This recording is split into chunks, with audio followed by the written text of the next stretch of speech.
Hey Untold Radio Network fans, want exclusive perks and to support our channel? Introducing our YouTube membership program with 3 amazing levels. Get loyalty badges that level up to different cryptids the longer you're a supporter. How cool is that? You'll also get access to custom Bigfoot emojis and priority in chat. Upgrade to Backstage Pass for exclusive wallpapers, photos, status updates, discounted books, and merchandise. Go all in with the producer level for everything mentioned plus member shoutouts. Ready for an enhanced experience? Join now, pick your membership level, and let's make this journey even more exciting together.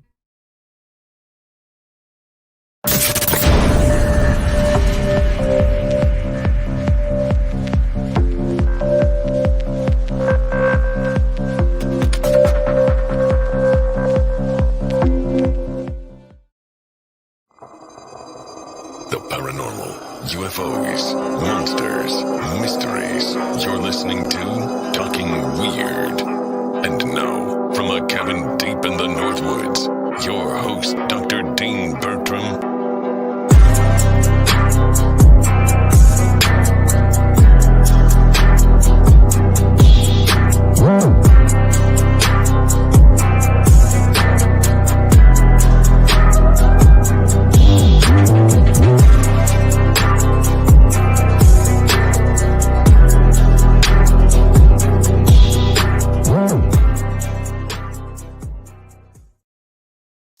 Good evening, all my fellow weirdos and weirdettes. Thank you for joining me for Talking Weird on the Untold Radio Network.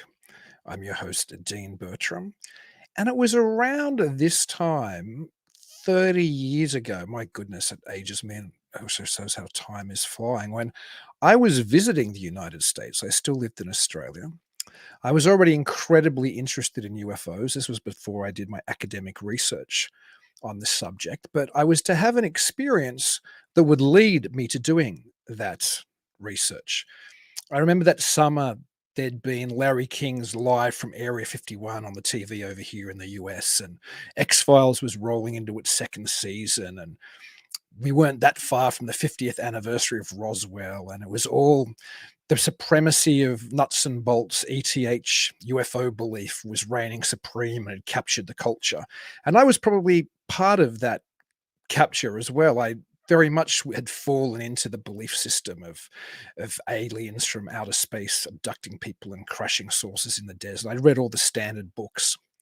But a very strange turn of circumstances, which I won't go into the full details of now, led me to being handed a copy, an old beaten up 1970s copy of a book called The Mothman Prophecies from Keel. It wasn't this copy, which is the edition, one of my editions I have now, my favorite cover. There's a number of great covers, but I love this cover of the old farmer and his wife pointing at the sky.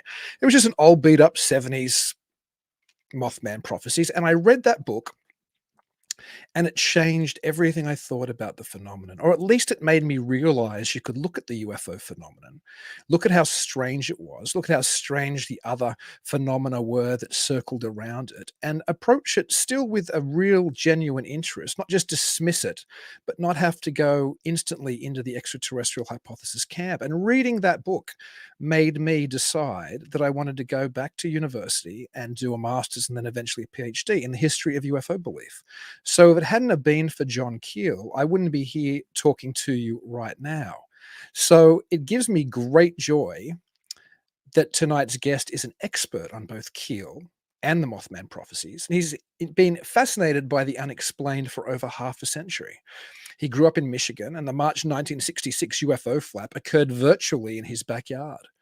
The following November, a winged humanoid chased 2 couples down a lonely country road near Point Pleasant, West Virginia, and the legend of the Mothman was born.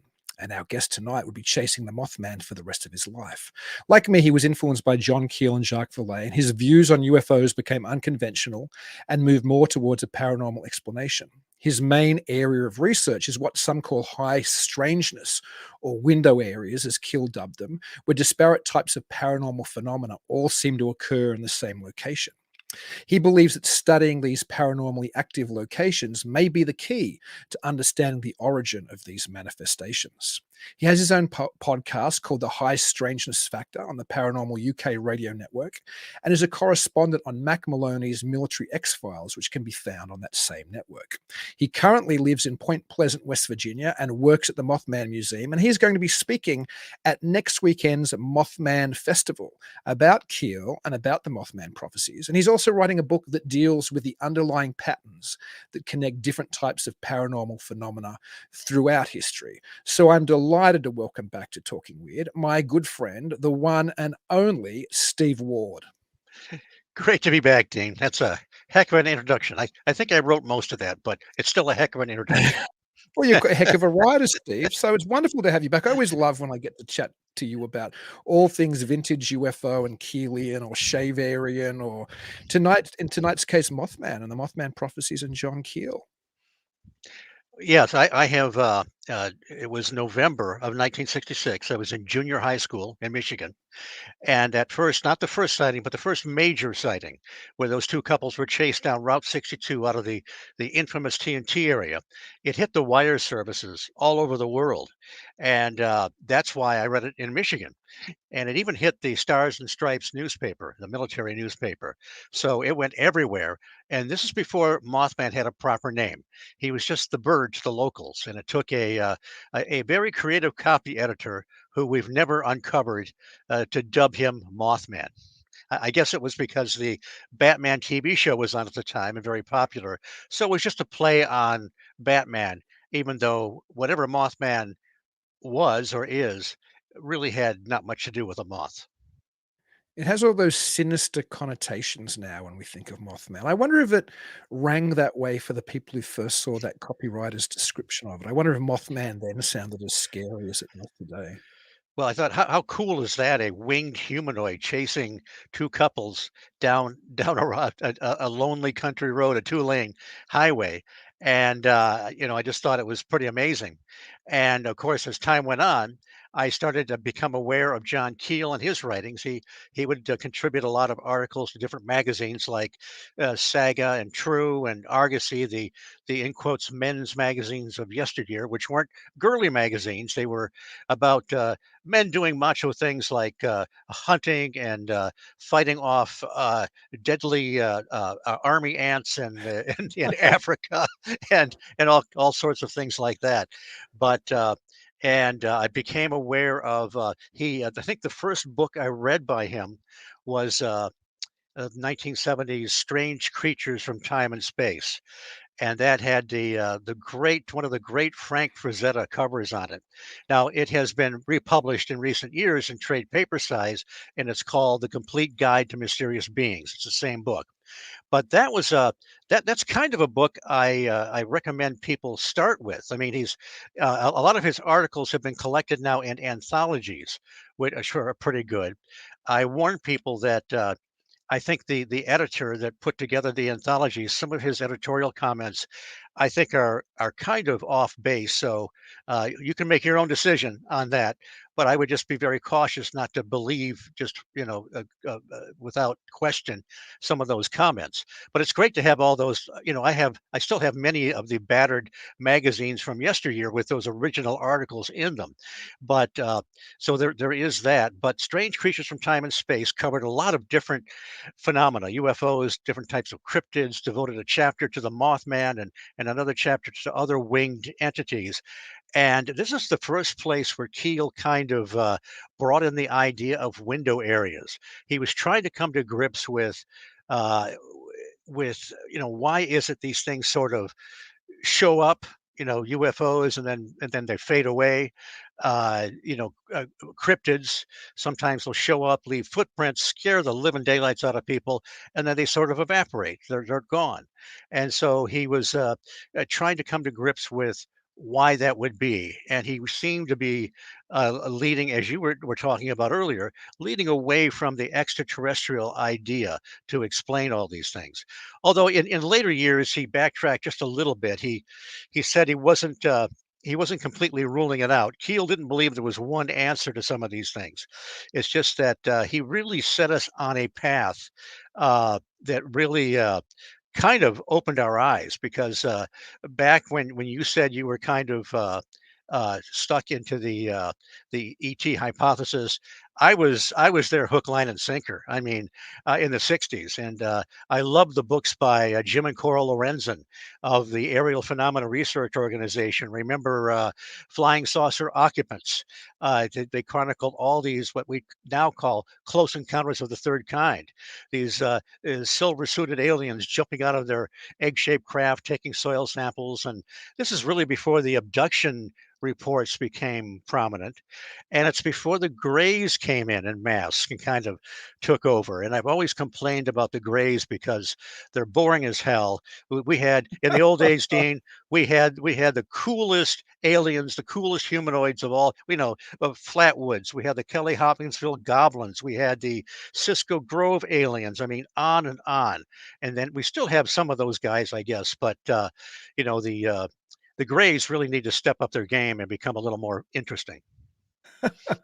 Yeah, I always love to read those older reports. There seems to be something, I don't know why, maybe it's just because they're vintage, but they almost seem more believable than reading a modern report. There's just something about the diversity in them and the sincerity and the what then was a newness to the strangeness of the creatures that are presented. But what fascinates me about your journey and how you discovered Keel and then he shaped your direction in many ways, like he did mine, is ultimately it led you to fully move to Point Pleasant, West Virginia. It's like a Mothman fan's dream. Well, and never would have believed, back my first time in Point Pleasant was 1977.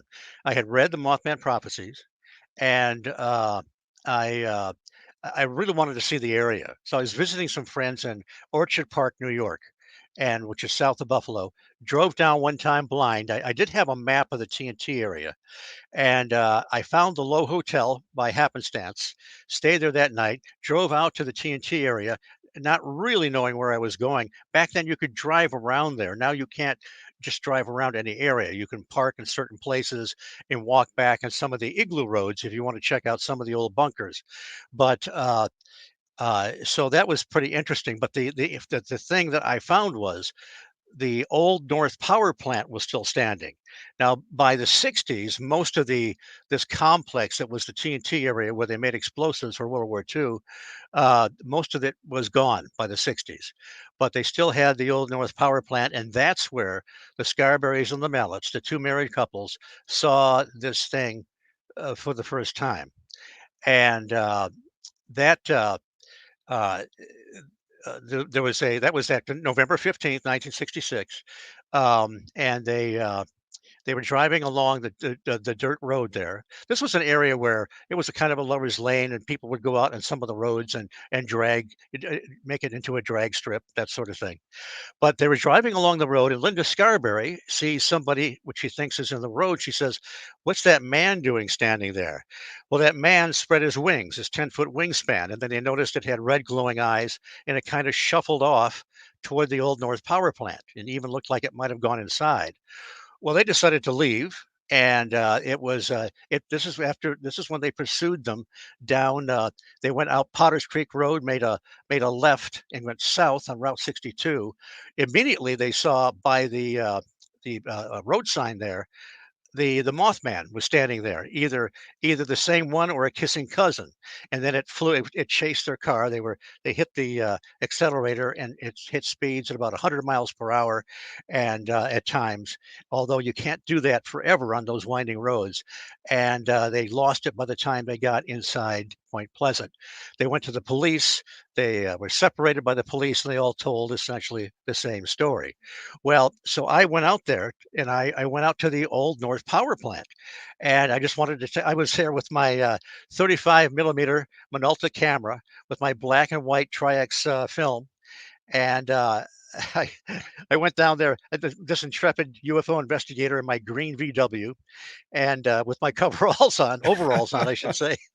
Man, I looked a sight, and I was walking out toward the old North Power Plant, and this gentleman with a hard hat came out to meet me halfway, and I thought, "Oh boy, did I step in it or what?" So he asked me what I was doing there, and I said, "Well, I'd heard the stories about." I didn't want to say Mothman. I wanted to sound, cool, I guess. And I said the stories about the bird, and I was just kind of interested. And the guy, the guy rolls his eyes and he says, "Yeah, I remember. This is 10 years after the fact, right?" And so he was very cool. He let me go inside and take pictures. It was a ruin. It was very dangerous inside, and he just didn't want me to hurt myself. So he just escorted me, let me take all the pictures I wanted, and I thanked him and I left. So that was, and now I can't find those pictures. I was hoping Oh in this last no. move that I would find them again, but they're just, it'd be great if I could ever locate those again. But that was my first experience down there. And then the second time was 2006, my first Mothman festival. I went down, and that was, man, I just had an s-eating grin the whole time I was there. It was like I was high on something, and of course I was buying everything with Mothman stamped on it, and like it was like that over the next few years, and then slowly but surely I became absorbed. I started to help working behind the scenes. I've spoken there a few times. I've helped the guy set up the Mothman that flies on Saturday night when we take people on the hay rides in the dreaded TNT area in darkness and in the deep night. And so and now, like this coming weekend, I'll be speaking again. I'll be the MC. I'm going to be help setting up some evil looking critters in the TNT area, and it's just I'm working on my talk, so I don't know how it's all going to shake down, but it's a good thing I'm retired. If I had a real job, I don't know how I'd pull this off. It sounds so exciting. I wish I was coming this year. I have to get there one year, as I was saying before. You mentioned something interesting then, which was when the witnesses saw Mothman and then maybe they saw its kissing cousin or it was the same entity. Mothman's interesting because it seems to retain this almost sense that there's one entity. Like when some people say Bigfoot, but they really mean there's thousands of big feet. People talk about the Loch Ness monster. Once, perhaps like it was a single beast, but now there seems to be more of a cryptozoological sense of maybe there's some kind of breeding population or something. Even when people talk about Dogman, which to me seems as paranormal as Mothman, there's the sense that there are multiple Dogmen, right? But there's something about Mothman. When people talk about Mothman, it almost seems like there's still only one. Yes, although when people saw this thing, most of them saw something that was humanoid, 6, 7 foot tall, red glowing eyes. Its head didn't seem like it had a head per se. It was almost like it was sunken down in its chest, and then it had the 10-foot wingspan. Now, some people saw something more like a large bird. There was some National Guardsmen, as I recall, that were insistent they just saw a really big bird. So now you and I are familiar with Keel and his ideas of manifestation and transmogrification, suggesting that some of these things manifest, and perhaps the Mothman didn't always manifest in the same way. I mean, it doesn't seem like it was a physical flesh and blood creature. There's so many contradictions. It didn't always flap its wings. Keel did find some interesting footprints near the TNT area that might have been associated with this Mothman, but there was some people that saw it in close proximity that said it sounded almost like it was giving off a mechanical noise or a humming noise. Mrs. Ralph Thomas saw it in the TNT area. She lived out there, and it was she actually didn't see it flying. She saw this thing walking very rapidly along the ground, and so there was some. I can't imagine a sophisticated mechanical drone back then, but and then other people. There was the Greys. They were missionaries, and they were set to go off to, I can't remember what foreign country, to do missionary work. And the night before they left, this thing manifested in their bedroom. It was classic Mothman, same size, red glowing eyes, the wings, and they viewed it in a demonic context. The next day they left. They knew nothing about what was going on in that part of the 60s. They came back several years later and read the old newspapers and thought, my God, that's what we saw in our bedroom. I talked to another young lady one time that said that she saw this thing manifest in her bedroom. There was now the other thing, Mrs. Thomas, when she saw this thing moving rapidly in the TNT area, she felt like she was in a trance. She said, and she couldn't speak. There was another individual, unnamed. He was a banker, an official, a town official, and he heard something, went out on his front porch, and he saw this thing, the Mothman, just standing there. And then it took off. And then later on, he realized he'd been in a trance for about 20 minutes. So, and the last wrench in this is many people, John Keel discovered, and also a researcher from Sweden named Franzen, found that many of the witnesses that saw Mothman had an outbreak of poltergeist phenomena after they went home. Linda Scarberry was one, and they also heard weird electronic beeping noises near their trailer. They had the bizarre phone calls where they would hear clicking or mechanical voices or whatever. So uh, this doesn't, you try and pull this all together and it makes no sense. I have to tell you, Dean, I was asked on a show not too long ago what the Mothman was, and I've always said Mothman just presented a paradox because of all the contradictions. So I actually said, this actually passed through my lips. I said Mothman was an elemental.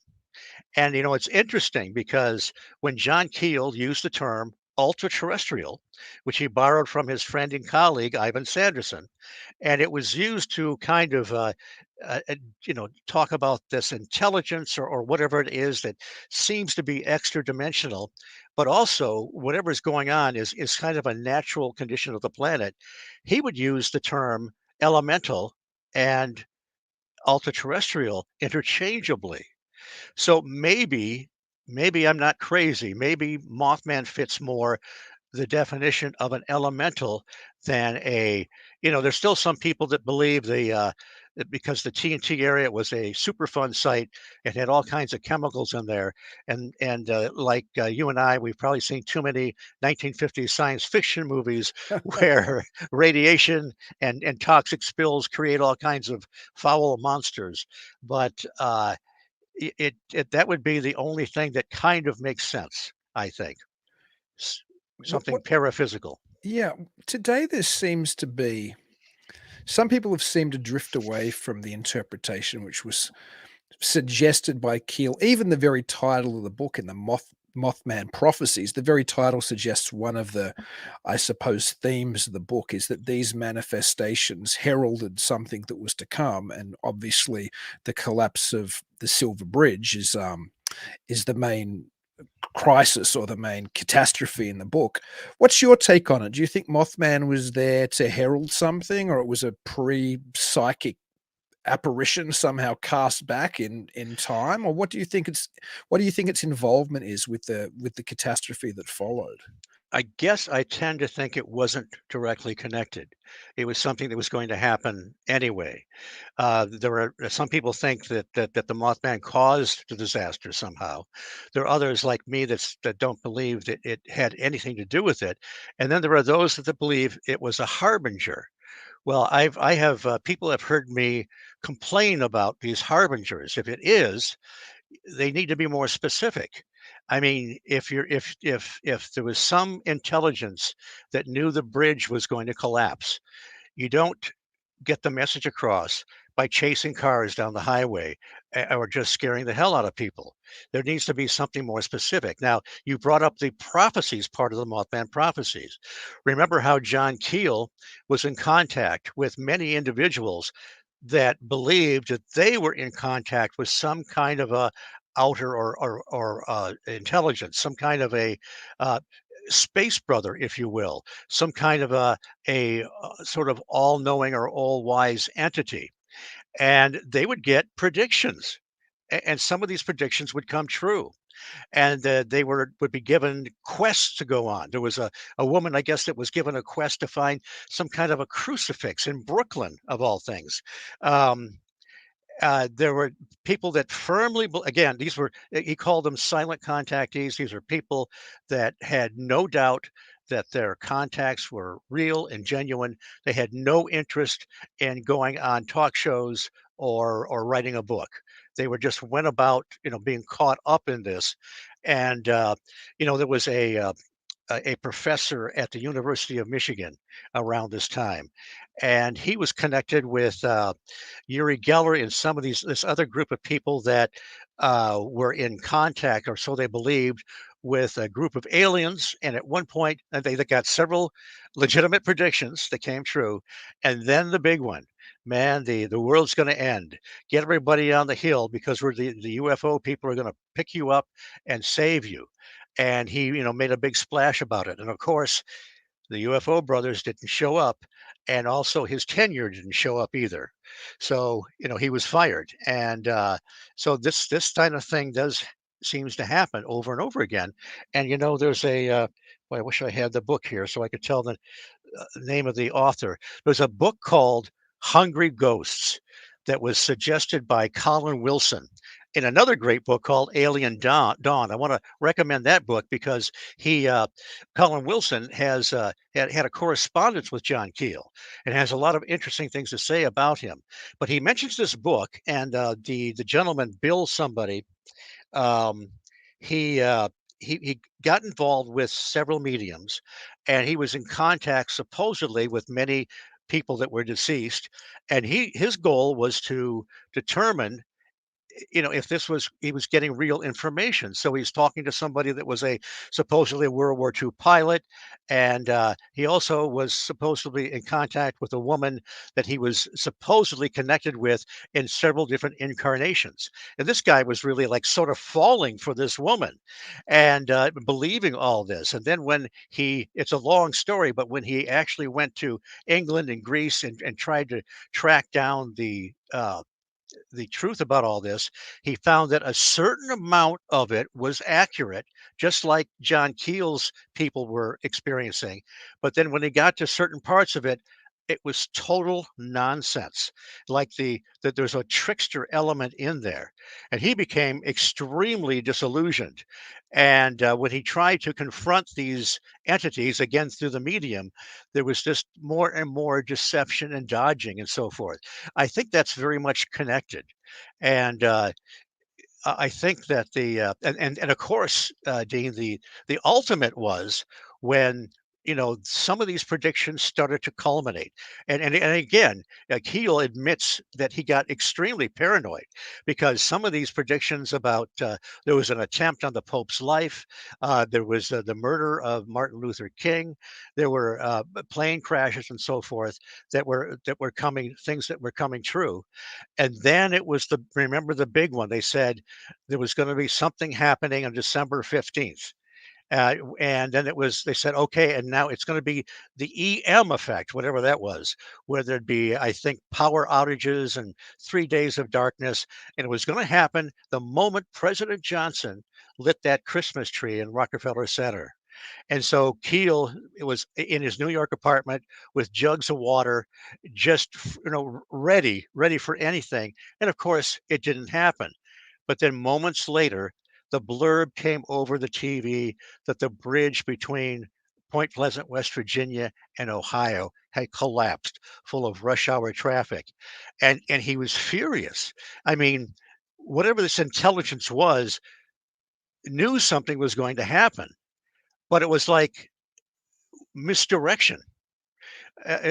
Some people think that, well, maybe we can't process the information. I say nonsense. There was some kind of intelligence there that could have been more specific. I mean, December 15th is pretty specific that something's going to happen. And as you remember, there was a lot of people like Mary Heyer, the newspaper reporter, that the friend and colleague of John Keel, and that Mrs. Thomas I mentioned. Both these ladies were having prophetic dreams, and they saw Christmas packages floating in the river. but nobody thought about the bridge. Keel was convinced that one of the factories might be blowing up. But he said to Mary Hyre, he said, "Don't tell anybody about this. If it happens, they're going to come after him. They're going to say, 'Well, how did you know this?'" But so it's just there's something just very deceptive about a lot of this. That the trickster, it's like the trickster rearing his ugly head, and it just doesn't make sense. What's your take on Woody Derenberger's encounter with Indrid Cold and how that might tie into this broader pattern of various contactees and the Mothman apparition itself? Boy, that's a tough one. It appears that there is something. His initial encounter seems like it was something legitimate, and of course that's where he was a what a it was some kind of salesman.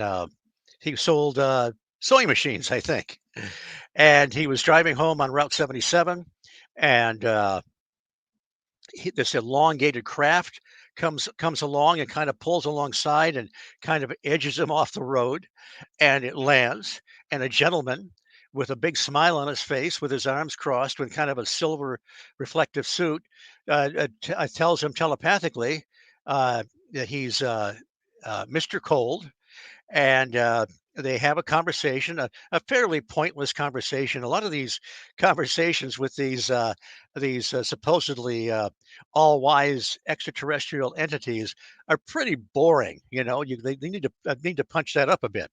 But he asked him questions about what are those lights up ahead, and of course it was Parkersburg, and he said I would see you again, and Woody was pretty shaken up, and he called the police. Well.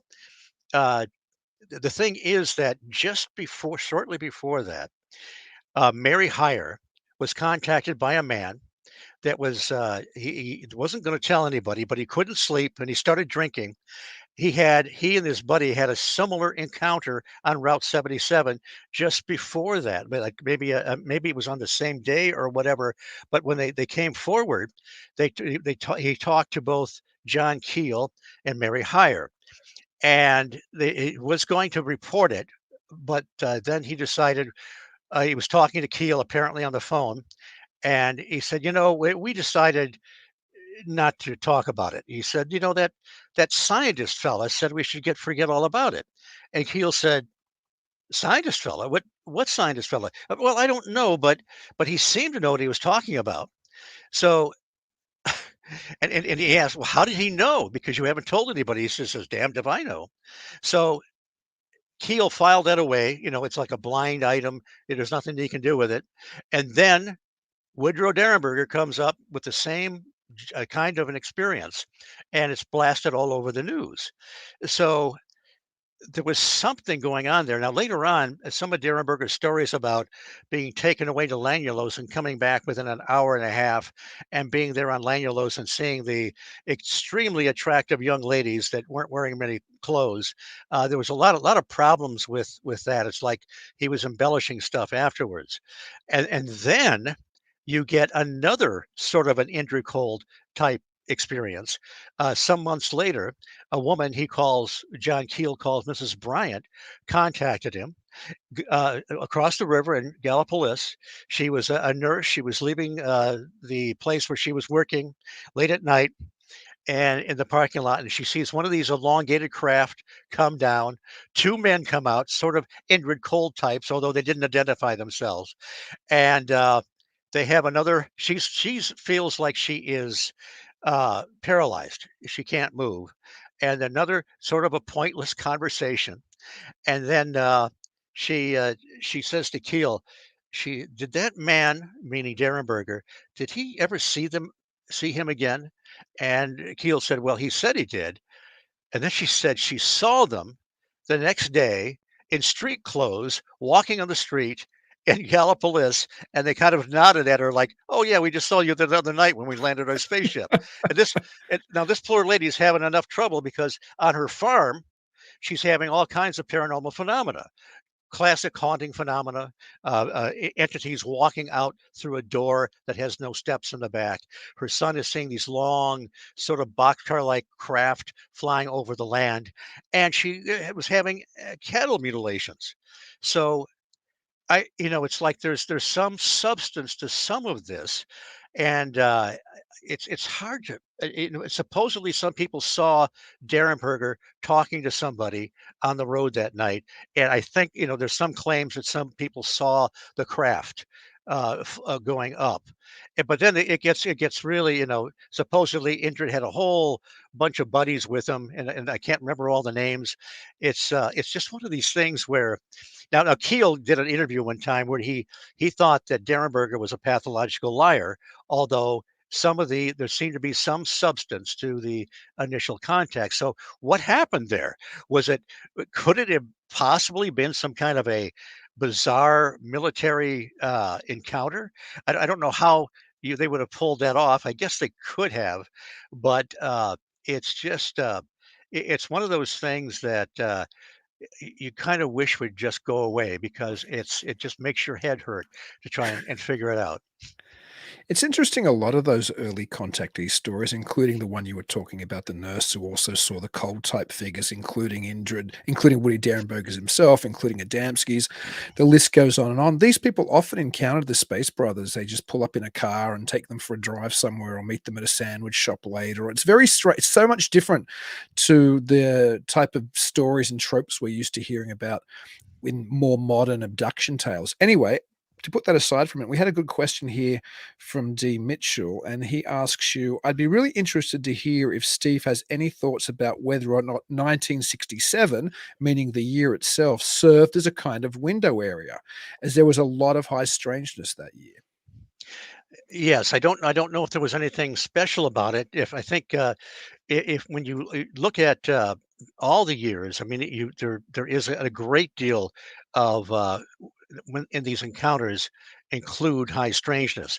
I'm not sure that I'm not sure that it peaks at a certain time. I mean, Keel did see kind of some increases in sightings for some reason, like on a Wednesday.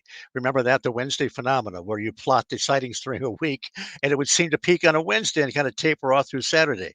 There were certain months that were uh, more active than others. I think November was one, and that was also a month where the fairies or the elementals were more active. And it reminds me, I wanted to say, remember how Keel uh, talks a lot about when he talks about the paranormal mimicry and the reflective factor, how the sightings of different craft have kind of evolved through the years, the kind of fulfilling our expectations, but always a little bit ahead of our technology, like the mysterious airships, the ghost flyers, the Foo Fighters, and so forth. Well, he believed that we possibly co-created some of this stuff. I mean, some of it was reflective in nature. Okay, well, somebody else did too. Sir Arthur Conan Doyle, who we know as the writer of Sherlock Holmes and other good science fiction, interesting science fiction, was a paranormal investigator of yesteryear, and he wrote the book The World of the Fairies. And in there, he actually says that the fairies, the elementals, their appearance is partly dependent on the person viewing them. Wouldn't it have been fantastic to have Doyle and Keel to have been able to have a conversation at some time? Man, I would have, impossible, of course, but that would have been fantastic. Can you only imagine? But now we're back on the elemental track again. It gives me an opportunity to go back to Nancy Malcolm's question, who's a regular viewer and listener of the show. She asks, elemental, how are you defining that, Steve? People use different meanings. Do you mean paraphysical or? Definitely paraphysical. I don't know. I don't know if I could properly define it, but I'm talking about the classic elementals, the fairies, the little people, the encounters people had in the old days had missing time, like we talk about missing time these days. Sometimes, if you looked at uh, the whatever the leprechaun, the fairy, whatever it was, if you were to exchange his his classic green suit and red cap with a little silver set of coveralls, some of them would look very similar. Some of them would hold, in both cases, have some kind of a wand or whatever. People that encountered, uh, excuse me, some of the UFO pilots and some of the fairies would be paralyzed. There are many different uh, thing and again the abduction experience. Now as far as I know, we don't have too many stories of the fairies giving medical examinations with no deductible and no copay. However, they would be you would be whisked away for see that and no good prescriptions either. uh you'd be whisked away to some kind of a underground kingdom or cavern or whatever, or inside a mountain. So uh it there's a lot of similarities there. There's one example I like to give, which I don't know if it's valid or not, but there was a case where the boy was ran away from school because the schoolmaster was pretty mean to him. He encounters the fairies, and he plays with them for a while, and they're throwing this golden ball back and forth. Of course, now he doesn't realize that most of the day's gone when he thinks it's only an hour, but he he really likes this golden ball and thinks it might be he wants to take it home with him. And he tries to take it out of the realm of the fairies, and they catch him at the last minute. How many stories do we know about, whether they be fairy tales or supposedly true experiences, where you just can't get those things out of fairyland? They always catch you, or if you do get it out, the jewel turns into a spider or disappears, or whatever. Well, remember Betty and Barney Hill, which for the longest time, even though I was kind of dumbstruck with Keel and Jacques Vallee, I thought, well, Betty and Barney Hill, they've got to be ET, right? Well, remember the incident where Betty sees this book, and it's got all kinds of interesting pictures and strange writing. And she asked the leader, "Can I take this with me?" Because she thought, even if nobody believes me, this is my proof. This is my tangible proof that Barney and I had this experience. And of course, they go to leave. The leader comes to her and says, "I'm sorry, the others object. You can't have the book." And she's so upset. But as you know, you just can't get those treasures out of fairyland or across the threshold of a spaceship. And just as kind of a postscript, when you get into some of the bizarre stuff that happened to the Hills after their encounter, it's even stranger than your classic abduction experience. But that's another story. Yeah, I couldn't agree with you more regarding taking gold from fairyland and the inability for mortals to do it. And I think it almost plays as an ongoing allegory for all things paraphysical. The fact that we can never get that ultimate proof to show other people of our experience, of our sighting. And so it rests always in this realm of belief and faith and literally fairy tale. Like they always stay as a story, no matter, even if you believe the person's telling you a genuine tale, there's never any hardcore evidence which is going to change a scientific paradigm. So I do find it interesting that we have that similar analogy in earlier fairy tale sightings. Nancy had a quick follow-up question, and she was just asking if, when a lot of people talk about elementals, they're shown as based on one element like fire, water, etc. And she's asked, can the sightings be broken into these type of categories? That's a good question. I'm not sure of the answer. Yeah, I not that I'm aware of, but I haven't really given that a lot of thought. And there's the water spirits. Um, and it's interesting. My memory's going to fail me, but there was some tradition in one country about a water spirit, and then a tradition in another country, and they both had to do with the elemental changing itself into an attractive woman. And where the young man thinks he's going to go on a date, and when push comes to shove, that supposedly it doesn't work out that way. It just they weren't meant to be together. What if And she was fire? My goodness, there could be oh, man. tears before Well, bedtime if that was the case. yeah, I don't think they had any luck there. No, I haven't seen any dating services with elementals. You want to stay the heck as far away from that as you possibly can. Now back to Keel and Mothman for a little while. It's interesting the importance Keel plays in the popularization of this story, because I'm not sure what your take is on this, and I know you're probably one of the world's premier experts on Mothman. And I know Gray Barker wrote a book, which is far less known, about the Silver Bridge incident and everything else. But do you think there'd be any wide recognition of Mothman today? Do you think Point Pleasant would have a Mothman festival if it wasn't for Keel's book, The Mothman Prophecies? Oh, no, no, and it was, for a while, it was depressing because John Keel was being forgotten. I think the Mothman Prophecies probably stayed in print for the most time, but a lot of his other books, the classic, the one that really sent me into therapy for a while, was Operation Trojan Horse. It's so good. Eh, Such a great eh, book. it is. It's where he brings all this together. And then once I recovered, I read Jacques Vallee's Passport to Magonia, and I was back in therapy again.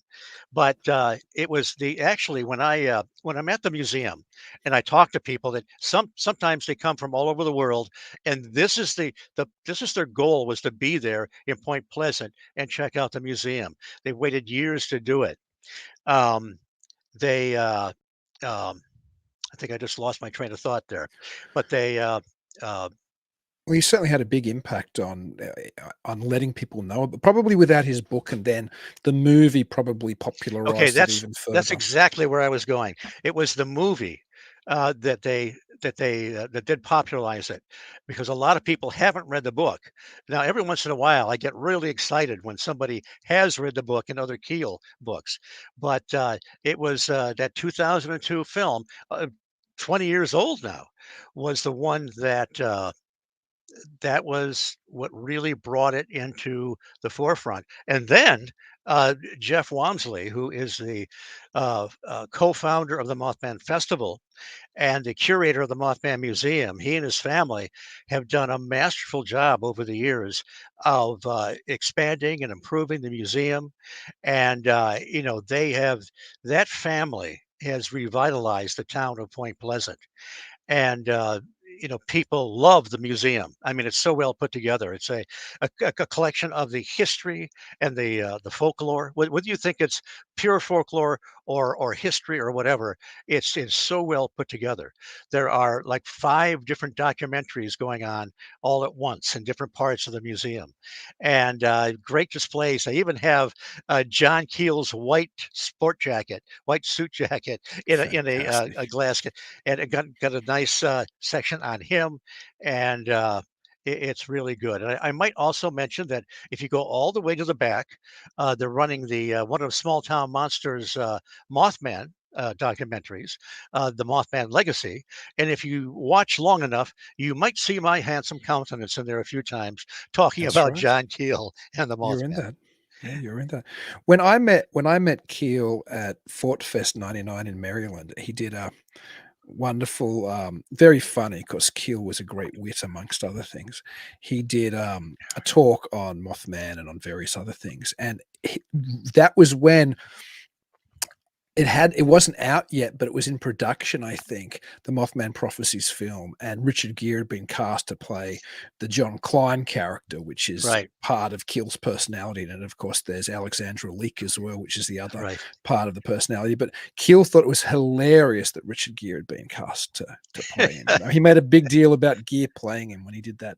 And Keel was old then. Keel was, I don't know, Yeah. in his maybe even approaching 80. He was an elderly man by then, but he was still as funny as ever, prickly as well. I got to spend some time with him, but yeah, it was funny to hear him talk. It was fun. It was great that he had that. I suppose, moment of cultural supremacy when that film was actually made, and the book he'd written how long ago, 20 years previously, 30, 25 years previously, quarter of a century earlier, was actually going to be turned into a motion picture. And what a motion picture it was. It isn't an exact replication of the events in the book, but I think it captures the tone and the feel and the high strangeness and the weirdness of that book very, very well. And that's what he felt. That's what he told Art Bell when Art Bell interviewed him in 2002 when the film came out. He said that he really liked the film, and he said 2 things. He said it really captured the paranoia that I felt at the time. And also, he said, Alan Bates, who was phenomenal playing Dr. Leak, he said he reminded him of him. He said he got, an old curmudgeon. But now also, Richard Haddam, that wrote the screenplay. I'm trying to remember John Keel's literary agent, young lady. I can never remember her name. But in Brent Rain's book on John Keel, he wrote a book called John Keel: The Man, the Myths, and the Ongoing Mysteries. He talks about how Keel held off for a long time. I guess there were a lot of screenplays. They just wanted to turn Mothman into a monster, So finally, he got this script from Richard Haddam, and she said he was so happy, he was actually laughing. He says, Fantastic. they've updated it and they've got my character married, but they finally got some of the basic, as you said, basic underlying ideas of the book. So he was ecstatic. And when I actually got a chance to talk to Richard Haddam a couple of months ago at the Small Town Monsters festival, I can't remember the name of it, but they he was just so great. He was had a whole line of people to talk to him, and I couldn't wait. And I told him this story because he had not read Brent Rain's book. He said that he didn't know that. He said he got along well with Keel, and so I told him. I said, you made him so happy that he was laughing, and he thought that was really cool. So very nice that he actually find. And also later on, I found somebody uh, put on Facebook an article that John Keel wrote in his column Beyond the Known or Beyond the Strange or whatever it was, about Richard Haddam and the screenplay. So he praised him there too. Oh, So wonderful. he was just, yeah, very happy. And my first reaction to the film, I have to say, was a little negative. I thought I wanted them to get more of the book in. I wanted more of the Men in Black stuff, but of course, they had to be real careful with the Men in Black stuff because you just had those silly comedy films prior to, and people would have made the association that it would not have worked, unfortunately. But yeah, it's one of those films. I'll be watching it again this week, as I traditionally do before the festival. And I might add the film soundtrack. I'm a big film soundtrack guy, by Tom and Andy. That soundtrack is incredible. Yeah, the whole film plays so well, and I love when he's talking on the phone. Of course, the weird conversation he has on the phone is based on a prank that Gray Barker played on John Keel, but that's another story altogether. But when he asks the voice, "What am I holding?" and the voice says, "Chapstick," and he opens his hand and he's got a little That's so chapstick good. in there. Yeah, Right. so yeah, Yeah. such a Well, great also part. it's also it's not so much Indrid. It was the Mr. Apple, APOL, supposedly one of these entities uh, that was actually, some of that conversation came from that. That's true too. So, Right. and that's also interesting too, because there's a whole nother uh, realm. If you go to Doug Skinner, johnkeel.com, you find that he had written all kinds of stuff that was going on in Long Island at the time, and a lot of stuff that appeared to was really coming through individuals, was more like channeling and probably a lot of deception.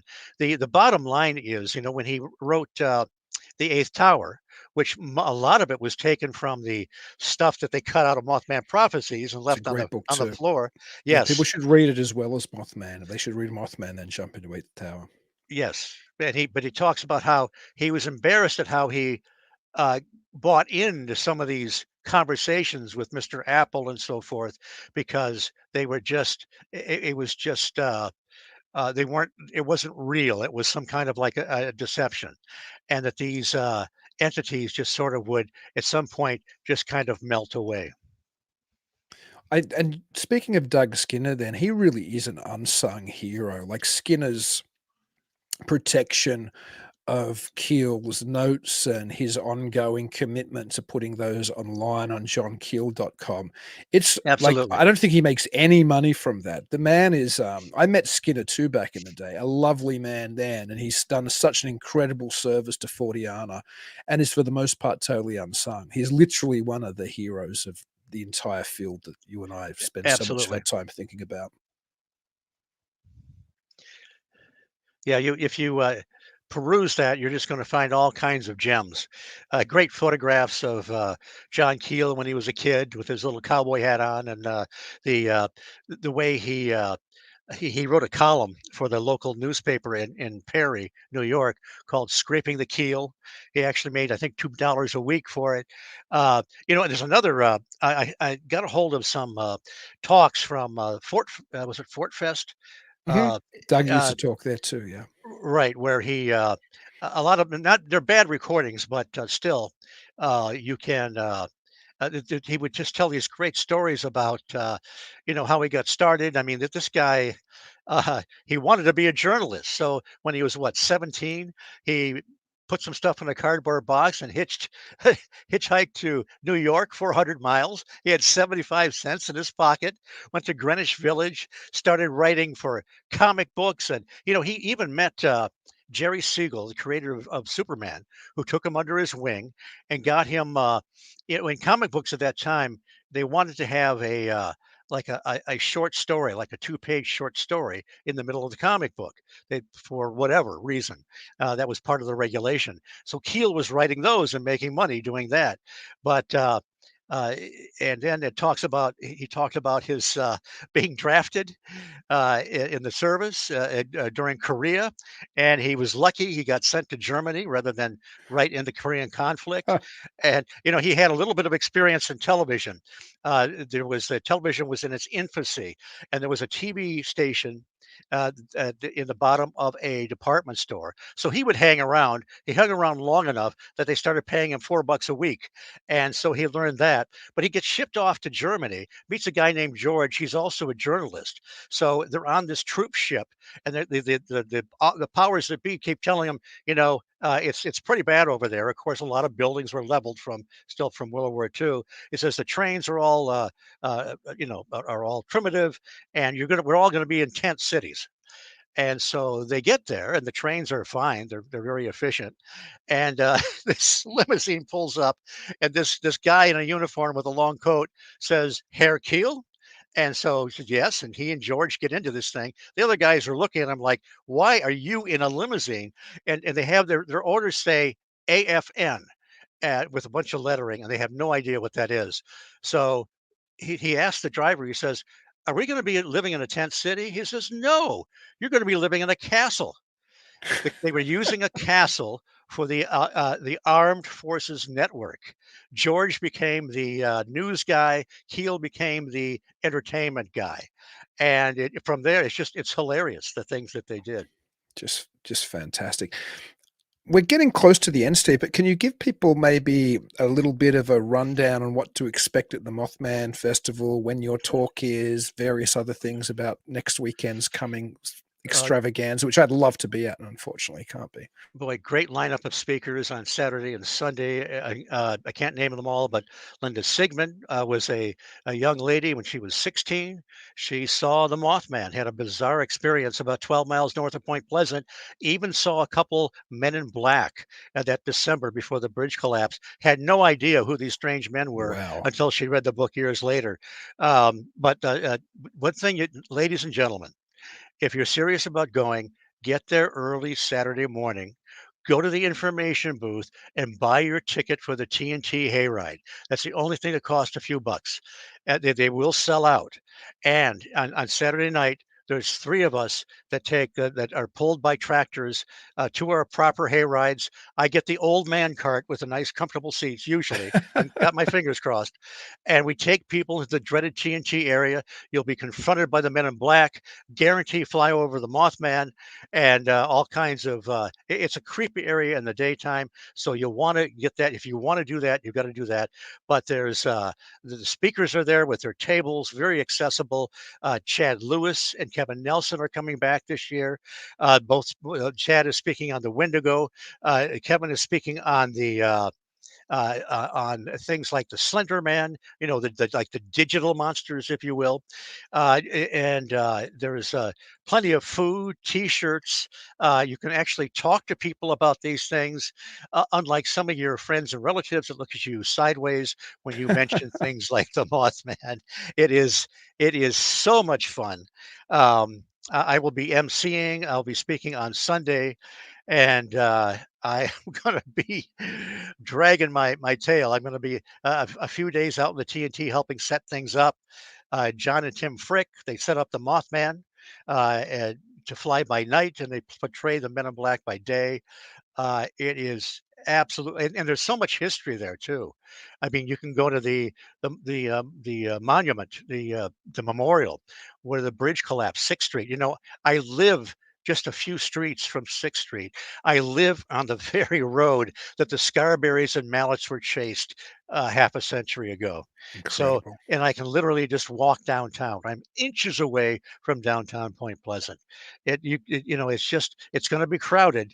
I mean, last year it was amazing the amount of people were there, but people are well behaved, and everybody seems to get along, and it's just a really, really good time. I'm coming to sleep on your couch next weekend, Steve. Get ready. Well, you know, I do have a guest in my guest room, but the couch is free. You'll have to fight with 3 cats for it, but Oh my goodness. It's like in what's that in is it Caddyshack where he wants to come and swim in the guy's pool, Bill Murray, and Chevy Chase says, "We got a pool, we got a pond would be good enough for you." You're like, "I got a spare bedroom, I got a couch would be good enough for you." And where do people listen to you and check you out throughout the year? Because I know you got a couple podcasts out there, right? I've got the High Strangeness Factor on the Paranormal UK Radio Network. Andy Mercer and I have got about 3 or 4 years of shows. I'm on a brief little hiatus now because I just got back from the Exeter UFO Festival, spoke there with Mac Maloney's group. That's another show I'm on as a correspondent, Mac Maloney's Military X Files. And I'm going to be getting ready to MC at the Van Meter Visitor Festival at the end of this month. Wow. So there's a lot going on. But you can find me on Facebook, Steve Ward. I think if you type in Point Pleasant, you'll find me. I don't have an official website. I don't feel I qualify for a website just yet.